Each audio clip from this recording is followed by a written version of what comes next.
維修同埋保養 （repairs and maintenance）。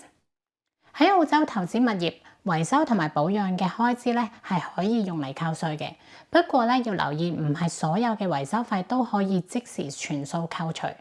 一般嚟講，如果你嘅支出係用嚟保持物業係一個適合出租嘅狀態，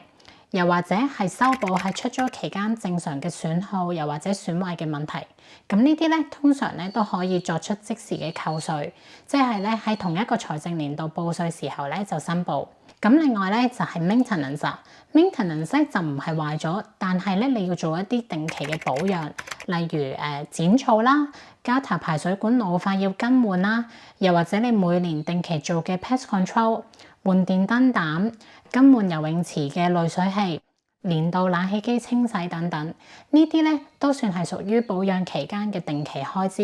咁樣咧，你係可以係直接喺該財政年度咧去扣稅嘅。重點咧就係物業必須咧係要持續有出租嘅狀態底下。